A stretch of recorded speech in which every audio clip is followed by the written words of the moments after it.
Kathleen, I am so excited to have you here. Thanks so much. Oh, I'm glad. I'm so honored to be here. Thanks, Wendy. It's always great to see you. Well, I am loving this new format because although the podcast is beautiful and fabulous and fun, it is so beautiful and fabulous and fun that I have quite a collection of beautiful episodes that have been recorded and are just patiently awaiting their air date. And it makes for quite a bit of time between when we speak and when the listener hears, but also quite a bit of time between like who we are now and the woman we're becoming. Right. So I'm loving these coffee chats, and I have this is a little bit later than I normally have a coffee chat. So I Good. have some lemon water because I do not need any more caffeine. But I'm loving these because they are conversations about what is on our heart now, and they are available to be heard within minutes of us finishing our conversation. Perfect. So, knowing that and knowing that we are, oh, pardon me one second. Sorry, listener, this is totally live and unedited. Hold on one second. My daughter is on a cruise with her dad and needs to download something, and it requires my approval. La la la. Hold, please. Nice And to when see you're you. trying to enter your information, you can't look up your information. There it is on your phone. Okay. All right. I think we're golden. Okay. Sorry about that, friends. Now you know. When I say unedited, I mean unedited. Okay. So knowing that we are just about to enter a new lunar new year. And I'm not sure if you follow these things at all. I am relatively new to this. I am astro curious, but I'm also trying to be a good Chinese mom. So Amelia is from China. So I feel like celebrating the new year and knowing some things about this lunar calendar is, although inspired by wanting to celebrate her and her heritage of origin, um, it's also in service to me. And we are leaving the year of the snake. So we have shed all that is no longer in service. And today is the last day of the shedding. I'm making another spin through closets and through drawers and all sorts of things. And we are entering into not only the year of the horse, but the year of the fire horse. So there is momentum, there is transformation. We are coming in hot. There's a lot going on and will happen. And for me, what's been important is to be really deliberate and set intentions about how I want this year to play out because it's going to be fast. And if I'm doing it by default, my horses be going 100 miles an hour off the edge of a cliff. And I would rather stay on the trajectory that I am deliberate about. So, all of that to say, I'm eager to hear your thoughts about how the year of the snake was for you and what things have you completed with, and then what are you looking forward to in the coming year? Great question. I think the year of the snake for me was certainly about shedding. I think it was more about shedding other people's expectations Mm-hmm. and understanding that I didn't need nor want, that's a difference, their permission. Because we always try to look for people's approval. It's my parents have passed, but it's like that child seeking someone else's approval or validation. And I think the year of the snake for me was about shedding uh, that desire or that pattern, I would say, or that traditionalism around having to check in with people. And it's Mm. still nice to check in with people. We always want to, you know, look for perceptions of things, and I think we often get opinions of things, and those are two Mm. different things. And I Ooh, just I did a love podcast. that. I just did a podcast last week, and that was the title was opinions. Everyone has one, and most of them stink. You know, because it's so true. I mean, we tend to, and I did. This was a perfect example. We tend to tell our friends or our family members or our coworkers 10%, even if that's the amount that it is, of so little of our life. We're venting about a situation. We're gloating about a situation or something, but only that little 10%. And yet they come in with these stronghold opinions that, Mm. that really we put so much weight into everything that everybody else says about our lives, and we don't listen to our own voice about our lives. So the year of the snake was about stopping that, in a graceful way. I still, I think that I'm, I'm a very extroverted person, and I'm curious, and I'm a chatter and gregarious and all of that, but I don't tell everything to everyone. I have like Mm. I call them my select few, my magnificent ones, as I call them. And they know the most about me, but they may only know 20% about me. They still Right? don't have the whole picture, because only I do, because of my feelings, my perception, my experience. So Oh, I I still have love to, that yeah. distinction. I want to hear everything that you have to say, but I'm interested also in knowing, were you always a selective sifter about who got all the Not information, always. or is this a new practice? It's not, it's fairly new over the last probably 4 years or so. I probably shared too much with too many people. Mm-hmm. Me too. Basing because I wanted other people's opinions, because I was afraid I didn't have enough self trust in my own opinion. So I was seeking it from other people. I was seeking their advice, their opinion. What should I do? And I think Mm, it's just a delay mechanism. sure. I had the belief that if I didn't tell somebody every single piece of information I had about a subject, that I was lying.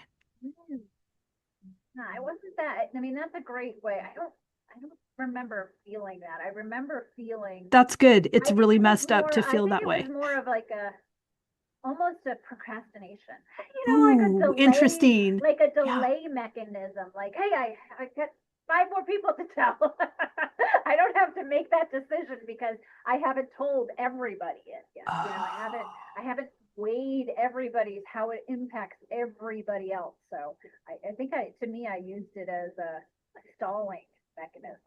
Kind of, like a scapegoat. Kind of Ah, thing. that's very insightful.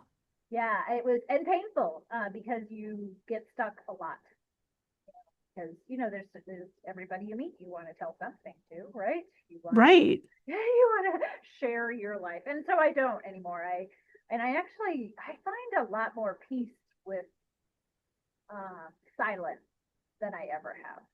Mm, And yes. by not being, and I don't mean silent as far as not engaging, because I'm still very social.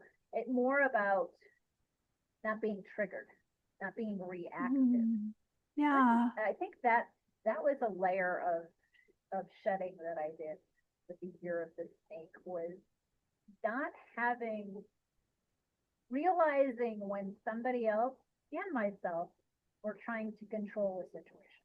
Mm, We're trying to convince, we're trying to argue, we're trying to win at something, right? Um, so I just don't do that anymore. I don't. A friend of mine, every time I tell her a story about something, someone or something, or me, I love her. She probes and says, "Well, why would they do that?" And I just say, "I don't know. I didn't ask. Like, it's none of my. It's none of my. I don't care like why they did that, or I don't. I don't need any more information. I didn't need, and every time I say something like, oh, I ran into this person and they're, they're going to wherever. Well, why would they go there? I don't know. Like, I didn't ask. I'm not there to ask why they're doing things. Right. Isn't that interesting? I love how it's piggybacking on this shift in your practice of not asking, not waiting for outside permission, exercising agency, and how it's the way that it's coming together is really not just in, oh, now I don't, you know, talk to whoever and ask if it's okay if I do this thing. It's more than that. It's all just the way that we're internally processing things. It's you're coming to, I mean, you're a single mom, you have this business, you're growing your podcast, you're doing all of these things, and it's not, I don't know how long that's been your situation. For me, it's been um 4 years since my courageous conversation and about 4 months since actually being divorced. So there was quite a long lag time, but I'm also exercising this muscle of my own agency, and not in a defiant way of I'm not asking permission. It's that I'm not a child. It's not appropriate for me to ask permission of anyone besides me if I'm going to do something in my business. But Yeah. these habits were formed when I was a child, and Right. nobody was mad that I didn't shift my practice. Right, because I think when we were, and again, I'll just pick a random age, but it's a good one, from like 5 to 8, say, as a little girl, little boys out there, that we, when we were, you know, the giving one or the helpful or the pleaser, we were chosen by the teacher, by our parents. We were given that acknowledgement and that validation of, yes, yes, Wendy, you're a good girl, right answer type stuff. So we were given that gratification, and then we forget that we have to learn it ourselves as we become adults. So we're constantly seeking, or we were constantly seeking that same thing. Look at Right. me, I have a clean house. Look at me, I'm doing everything I need to do. Look at me, I'm juggling all these things. And then finally you're like, wow, who am I doing this for? It's exhaustive. And I feel like, I think the year of the snake, and I don't know, I'm not a big fan of snakes. I mean, I don't mind them, but I wouldn't want one as a pet. Is that I feel it was very performative. I think it was that moment of, I don't need to perform anymore. I don't need Mm, to I don't need to play a role for somebody else besides, and I don't want to say besides myself, we should play roles, period. But like, I don't need to show up for myself first, yeah. and write my own script, if that makes sense. Because Oh, then, it makes perfect if sense. you continually please people and do things and satisfy everybody else's, it's hard to be happy with your own. I found a great. I've been. You can help me with this. I've been. I wouldn't say agonizing, but I've been thinking a lot about last week the difference between happiness and satisfaction. Ooh, sure. Because I think that, in marriages or relationships, everybody says, "Oh, I'm happy and happy, but and happy enough." But are you satisfied? Like, are you getting everything met? Like, I always tell people in my coaching practice, like, there are 5 stimulants, right, in a relationship. Intellectually stimulated, physically stimulated, sexually stimulated. Values or religious stimulation, and then the connection stimulation. So yeah, it would be great if you had all of those all the time. Not going to happen, but you could strive for 3 of those some of the time. And I think, Ah, like, if you have one of those, isn't that just happiness? Like, what is, like, can't we strive for satisfaction over happiness? that's such an interesting idea. And I think that you know, it goes to whatever someone's definition is of happiness and what their definition is of satisfaction. But I think So, that we're more closely aligned. I think mm-hmm.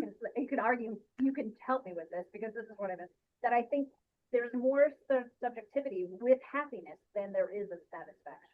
Right. I feel like in relationship, happiness feels like an inside job and satisfaction feels like a two-way street. Yeah. And I could say I'm not satisfied because my expectations aren't being met in these areas. Um, and which would require communicating, Right. which it comes more easily for some than for others. That was not something that my ex was available for. So I was not satisfied in any of the areas that are specific to marriage. Right. But if somebody asked you if if you were happy, you would Yeah, say I would yeah. say I'm totally happy because I'm happy because I Right. did that.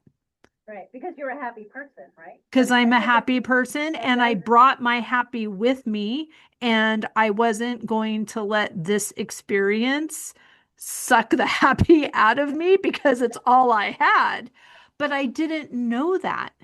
And I think that asking those questions of, and am I satisfied in my marriage? Gosh, that's a heavy lift. And maybe that's not the first question to journal about if someone is considering what they want this next chapter of them, of their own development to look like.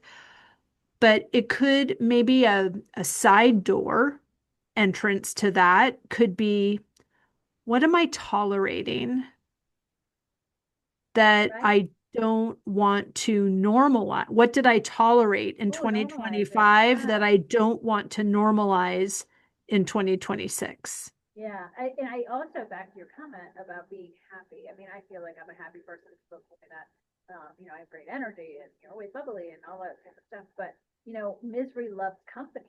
So when we're around people that aren't happy or satisfied, they tend to bring us down, right? I mean, That's why we have children. to I bring us really back up think, or like, to yeah, because they're so connected to their source energy, they're happy, and it lets me be in a happy place. that's a good way to look at it. I mean, it's avoidance at every unhealthy level, but I just wasn't equipped to, let's say, okay, I'm not letting myself off the hook. I only knew what I knew, Yeah, sure. right? And once I knew more or knew better, I started doing better and doing more and asking for better and asking for more. And in that situation, he wasn't available for Right, better or more. He wanted me to go back to how it was when he didn't have to have sex with me or talk with me, and I was still happy. right. But I can't go back once I know what I know.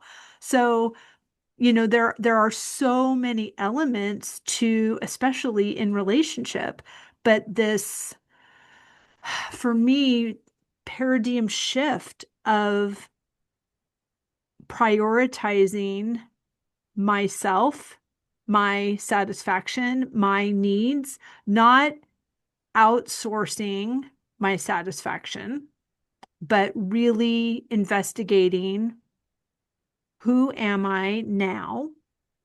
Who am I becoming? What does she want? What does she need? What about this present situation needs to shift and change? And if I'm growing and evolving, it doesn't seem like a big ask to invite somebody else to also grow and evolve. Yeah, But but growth when, and involvement can be scary for somebody who doesn't want to, right? I mean, that oh, can yeah, feel like terrifying. torture. Because Yep. I think we talked about it last time when we spoke. out on my website, an emotional baseline that I created. It's 13 questions, and you're describing it exactly. So when I grew up back east in a very traditional Irish Catholic family, and when I moved and went to school back east, and when I graduated from college, 2 weeks after graduation, I hit the road, and I was living 3,000 miles away in California, and my emotional baseline, because I was so peripheral, my tunnel vision around my family and my community and my friends were all from, the same community, same church, same, society, same economic level, all of demographic, all of that type of stuff. And then, so it was probably like a two, and so the relationship that I was in at the time, that was a two. He was a two as well, because he came from the same background that I did. Right. I mean, it wasn't anything bad being a two. You were a perfect match, right. right? I was matched with a two, but then I moved someplace else and we moved together, or we were in the relationship. But then I was meeting other people. I was out with other communities and other cultures and other foods and other experiences, and other smells and other sights. And so with all of that comes experience, and suddenly your knowledge and your emotional baseline increases. So suddenly I become a 10, which again doesn't seem that far off from a two. But if he's still a two and you're like, hey, come on, like Yeah, rise up, and he's right, happy being a two, well then, you either have to drop, you being me, either have to drop back down, right. or he has to rise up. And rising up is exhausting, right? And Except rising down unless and it's your rising idea. right and rising down, or falling down, I should say, is stagnant, right? So once Mhm. you rise up and you feel the air is fresher, all of that, it's tough to go back down, and it's really hard for somebody to go up if they can't sustain it, if they can't learn why they're there, right? Right. Well, right. If they're doing it for someone else, You're right. right? Because I mean, we got to our 10 and it wasn't hard. It was enlivening and invigorating, and I couldn't get enough. And I was just taking in all of this information and implementing it and integrating it into my body. I mean, everything was changing for me. And for him, his two was his 10. And Right. so, in that awareness, in that deep dive into what's important to me, I could also see he was doing the best that he could, and he wasn't interested in doing Right. more. Right. And I let that be okay for Right. Because him. then and it's right for him to go find a match at a two or a Right. 10 or whatever level he's at.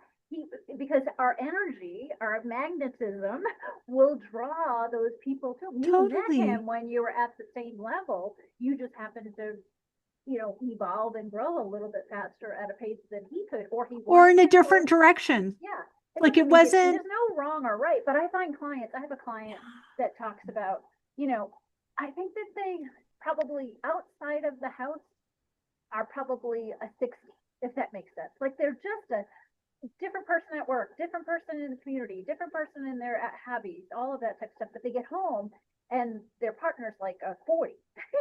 So then, sure. and then so when they get home, they get stuck, they get into that stagnation, and they can't, because of the long-term relationship, because of the history, because of the structure, the traditionalism, they can't, there's not enough pull to keep them to recognize the difference. I keep saying, my gosh, like, no wonder why you're exhausted on the weekend, because you're being pulled down into like a dark hole that you can't breathe in. You're getting smothered by someone else's energy or someone else's roles or duties or tasks for you.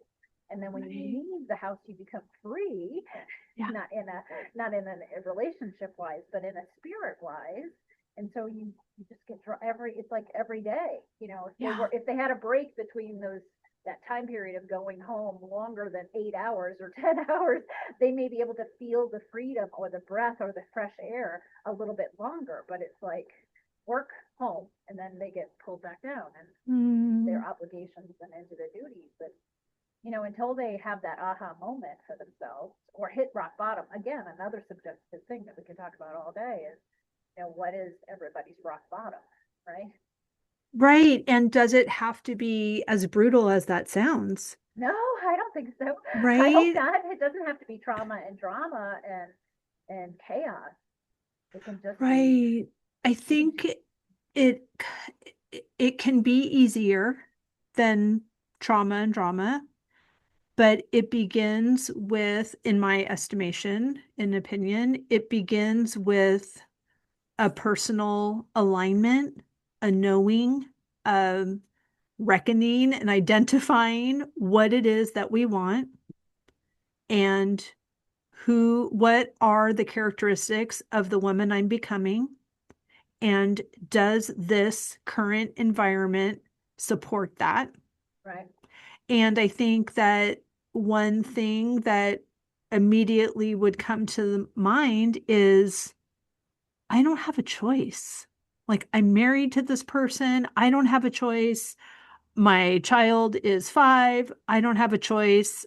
I can't just quit my job. I don't have it. And that belief that we don't have choice is just another shovel of dirt making this hole deeper. And when we can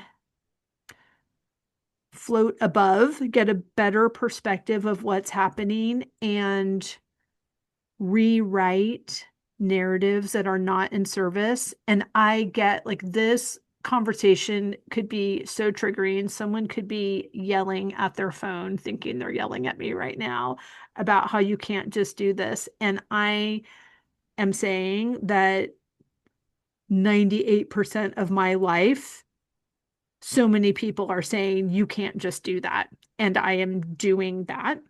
Yeah. It But that's just is lack of self trust in their own fears. It's back to, right. And it is opinions. It's scary. the shedding. We keep carrying everybody's weight or the weight of expectations or opinions or someone else's role or our role that someone else has put us in. It's heavy. That's why the year of the snake, I think, is so appropriate, because those are the layers that we're shedding. Mm-hmm. Again, just thinking of it metaphorically of how the snake does shed its layers of skin. I think that's what until we get to the core being of ourselves, that's what we have to do. So I think Right. And it is hard. right? Yeah, It's but so not is easy. life, right? It's Hard uncomfortable. things are hard, right? Right. That's It's uncomfortable. It's unfamiliar, but it is no harder than living an unlived life.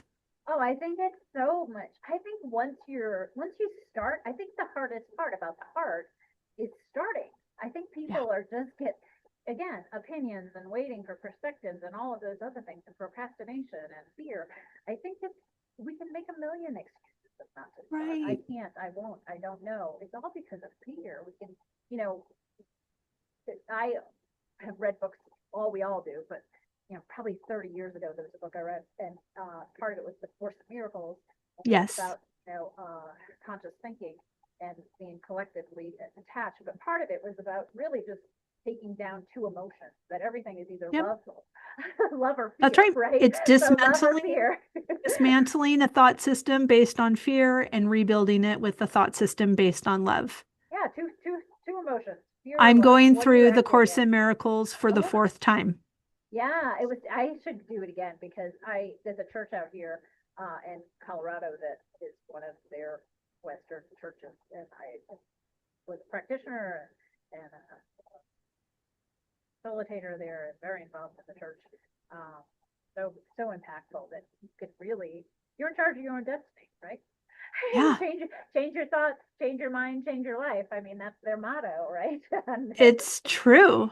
And Right. it's through inner peace, not through telling everyone to F off. Like, no, Yeah, this is no. not what's happening. This is it feels from on the fear side of it, it feels like it's going to be too mean to these people that we've committed ourselves to.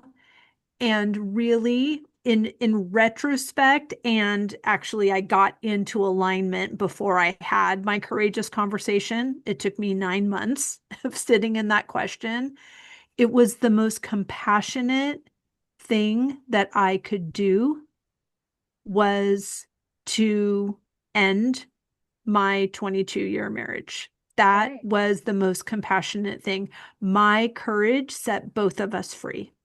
Right. But it's the start. It's the beginning, right? Hmm. I mean, I did a And podcast I a couple of didn't, weeks ago that talked, sorry, I did a podcast a couple of weeks ago that the theme was uh, runway or plank. I mean, it's both are forward progress, right. right?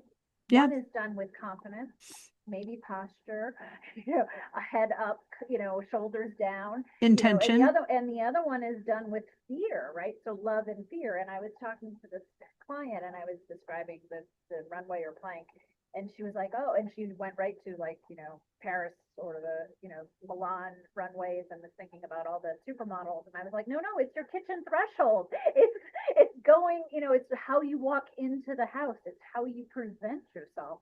Right. It's that. It's any room, any time that you can just walk in differently with that self trust. I think that's Mm. what we It's so good. And I love that segue into the year of the horse, because we Mm, said there's all this momentum and your horse could go off a cliff if you are not setting intentions and being deliberate about what it is you want. It's this year, it's going to fly. There's yeah, going to it already be is. big energy. It's moving really fast. And you want to know, am I on a runway or am I on a plank? And Right, the only right, way you know is by paying attention before you start walking. right. So Because how are you? both are going forward, right? Yes. Both are forward movements. Hmm. choose choose how you want to move forward. Just, and that was the Right. metaphor. It was like the runway or the plank, just the visual, because I like to learn visually, and I just, it's a perfect visual. Yeah. So how are you doing that? Oh, I know I'm doing it. So this year I decided, and I continue. I did some morning pages. I started doing those, which was great. Some morning intentions. I love my morning time. Can My you talk a background. little bit about the morning pages? And that's from Yeah. So Julia it's just, Cameron's book, The Artist Way. yeah. So yeah, I read that years ago and continue to read it, pick it up every couple of years or so. So it's just very quick. I have a little notebook next to my chair. It's the first thing I do. I just write whatever comes to my mind. No topic, no da da da da da. And it's usually first thoughts, you know, Right. either something, you know, maybe I had an issue with how I could have done better the day before, but mostly about like how I'm going to show up that day. And it's been very impactful. Just sometimes it's 3 pages. I mean, I try to shoot for 3 pages. It's a small book. It's something you can carry in a purse. So I usually try to get to 3 pages, and I don't even read them again. I know Right. what the You're just topic is. free Yeah, just writing. free writing. So I really do like those. Another thing that I'm just thinking about is just how I want. I'm all about the runway. It's about how I want to present, and it's not, again, not out of ego, not out of image, but how I want to show up. Mhm. You know, I see, and you know, my motto, and anybody that knows me is, you know, I get up, I dress up, and I show up. Like that's what, Mm. you know, like I am not, I, I, I wanna, I wanna feel good every day, and I dress up Yeah. and I shower and I do everything I need to do for myself, and that's really important. So, you know, I'm meeting with, my brother would say, a brand, you know, and I don't mean it in a marketing sense, but in a, how do I want my son to see me? How do I want to see myself? How do I want to be? You know, that type of Yeah. stuff. So that's what I'm moving through. And I think it's about forward movement, because it is, it's that forward, it's the runway of the plank. Yeah. How do I want to do it? Through confidence, intention, or through fear and being pushed by somebody? Right. Oh, I love that.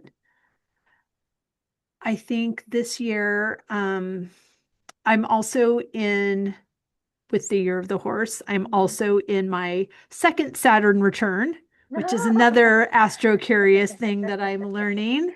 Oh yeah, I will send you. I have a great astrologer slash spiritual guide that I use. Love her. Great. Oh, wonderful. I use Chani Nicholas. Oh yeah, I know she is. Yep. Yeah, she's really great. And it's fascinating.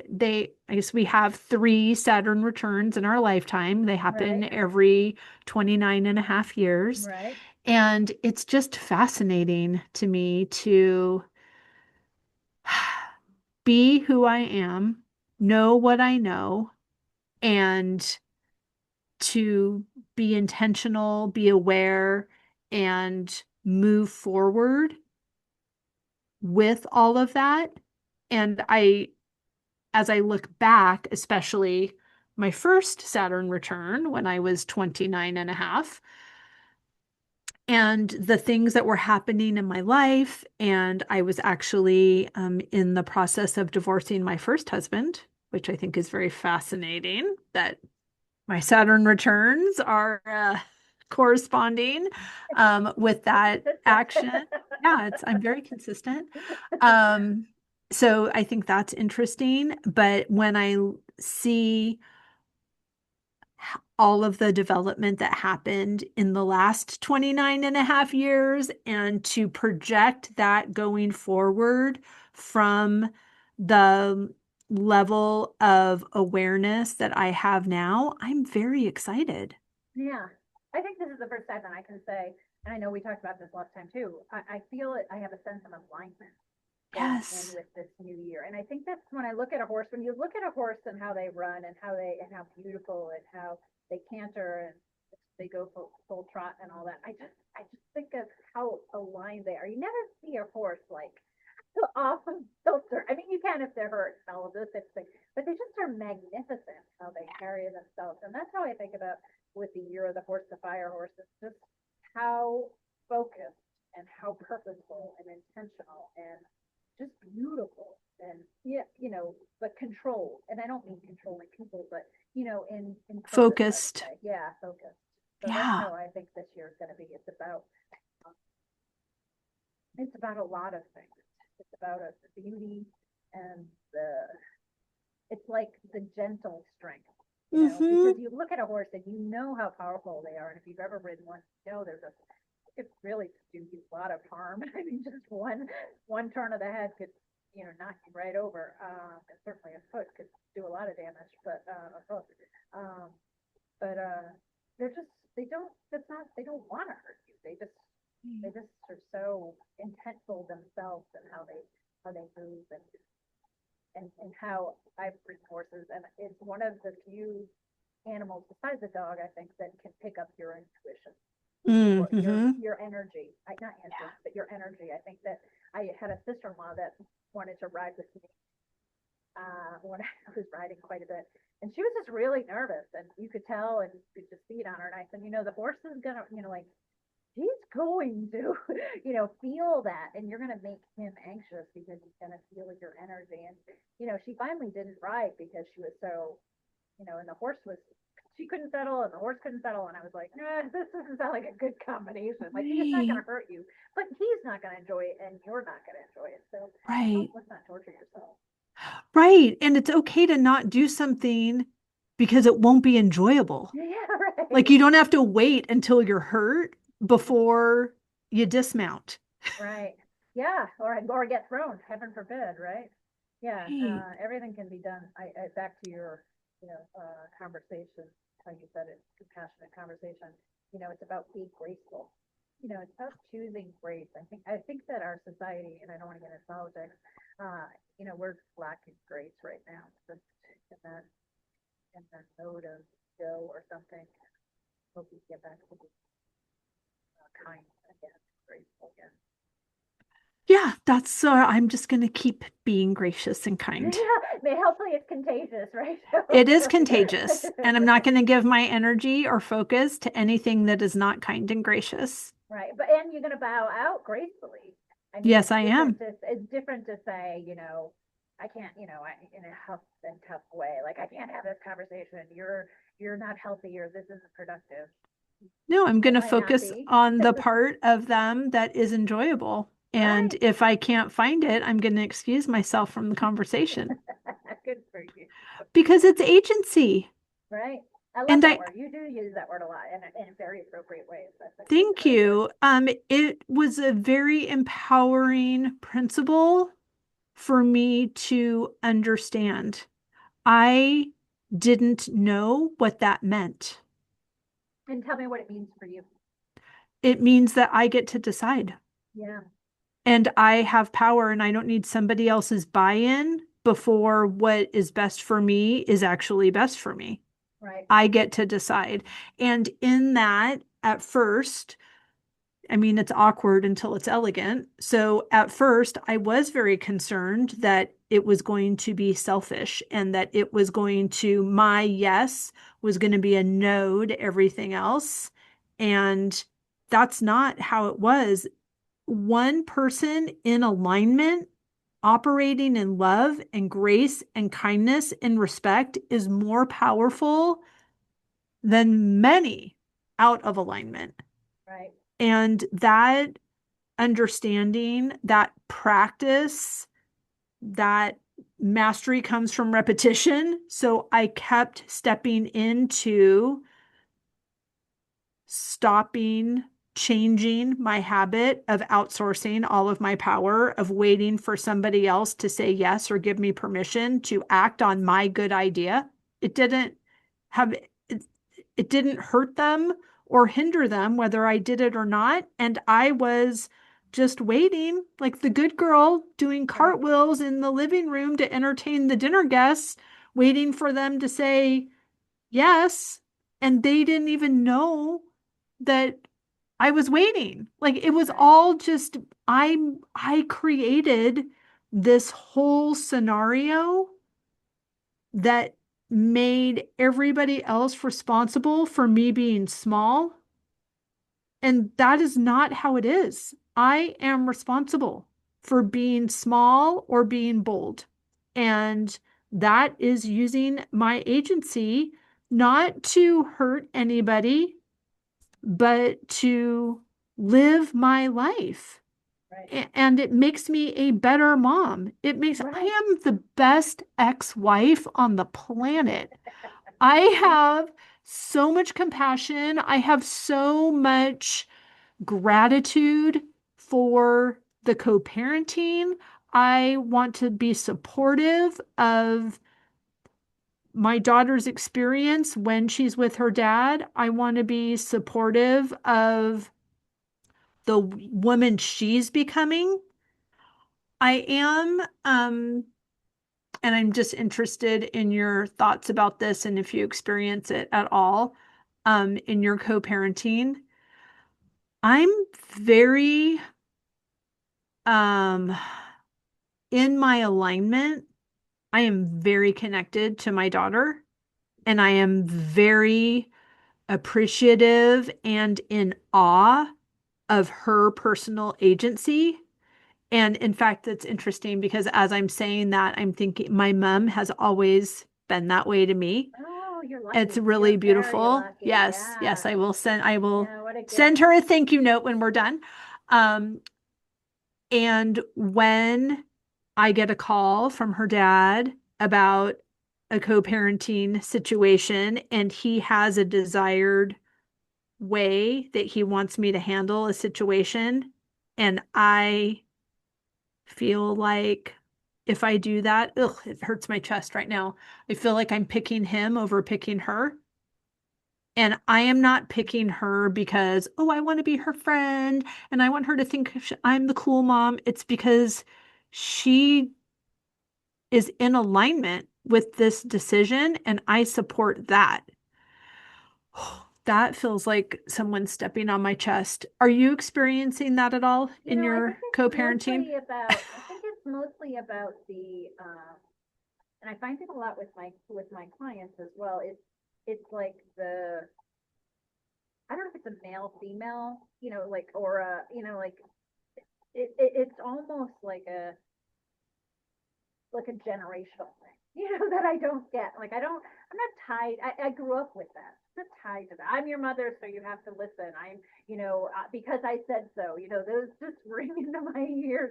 You don't need a why. I don't need to tell you those things because I said so should be enough. And I feel like you do. Like I think that we're raising our children on the shoulders of ourselves, and that we're giving them a head start because we've gone through so much Yeah. uh, lessons. And Yep. so I don't want my son to start where the same parenting skills that I had as a child, Right. that I want him to start with mine.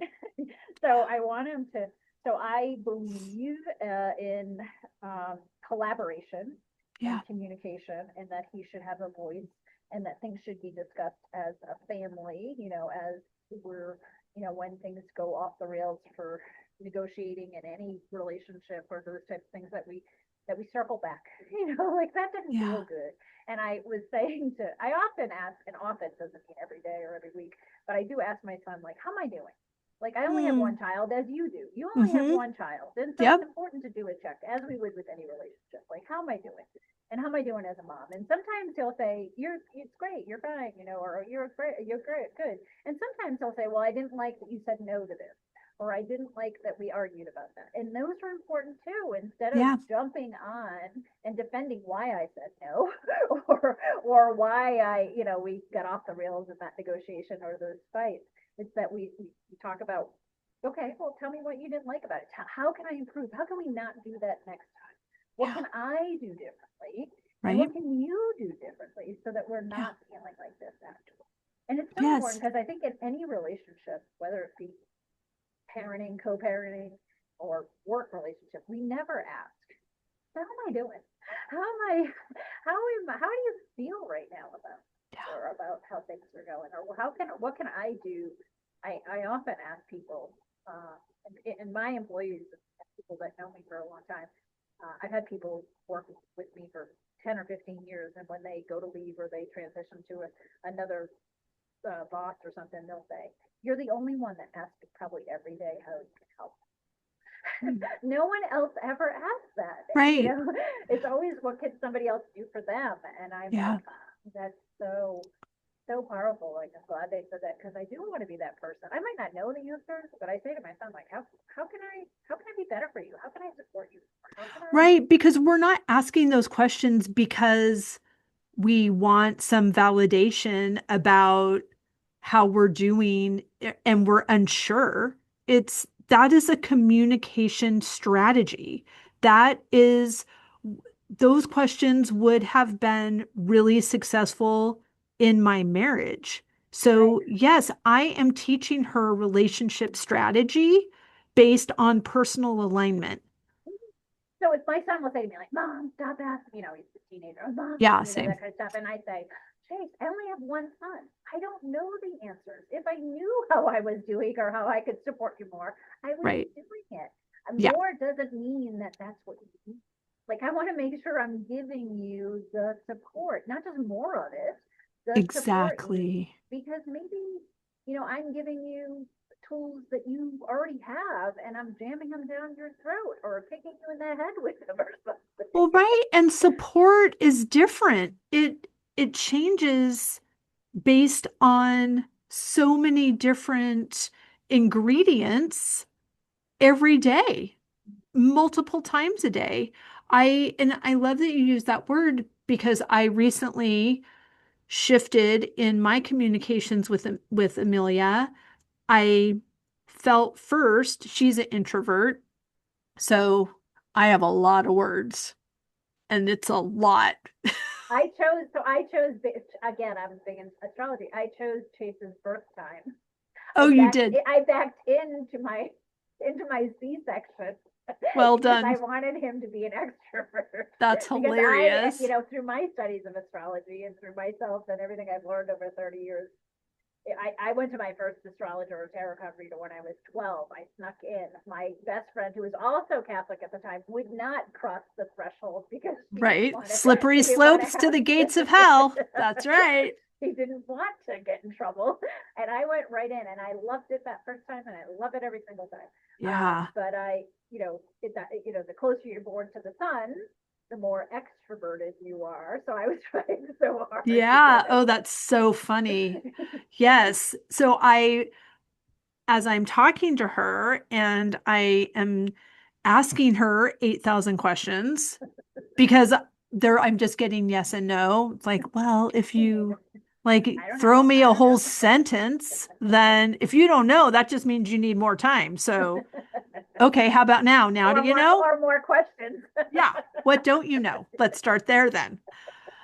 Oh my gosh. And I was like, I just want to understand. I want to understand what you're thinking and what you're experiencing and what is happening so that I can respond as the best mom that I can be.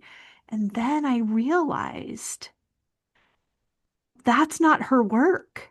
Yeah. That's my work. I don't have to understand, but I desire to support her. So Right. I don't ask her, what are you thinking? What are you feeling? How did that make you think? How did that make you feel? What do you think you need? Blah, blah, blah, blah. I just say, how can I support you in this? And she'll say, can we not talk?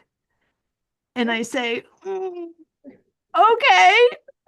Because okay. I just had this conversation with my son because we were trying to explain something to each other, and he was like, I just don't understand. And I finally said to him, and again, as it was a good lesson for me to hear too, it's okay to not understand, but always Right. respect. Exactly. I'm not going to try to convince you or teach Yes. you, bang you in the head so you do understand. I'd rather just have you respect my point of view. Right. Right. And you're already not figuring it out. And now I've just given you another job of making me A understand. heavier wheel Yeah. barrel to push around. That's not her work. That's my work. Right. And then but it's very important. And she needs to know how to play the game. And blah. I'm like, oh my gosh, also my work. All the things that are very triggering, that's all my work. That Right. control is an illusion. And it is me fighting against who I really need to be in this moment. And that is a safe, available place for her to land. Yeah. Right. And that's all she needs to know is that she's safe and loved. That's And she's all. going to do what she's going to do. And there might be consequences for those things, but I am a safe, available place for her to land. Right. Mm. That's the best thing that we can do is just ease off teaching them and lecturing them, and they will learn more by softness and grace than they ever will by words. And by our personal examples. Right. Yeah. Like, right? It's words don't teach, it's Right. experiences. No, And people shut down within 10 words after, especially from a parent lecturing a child. They don't hear anything after. I know I didn't. When my yeah, mother came to me, even at 50, and said, "Kathleen, you need," I was like, "Okay."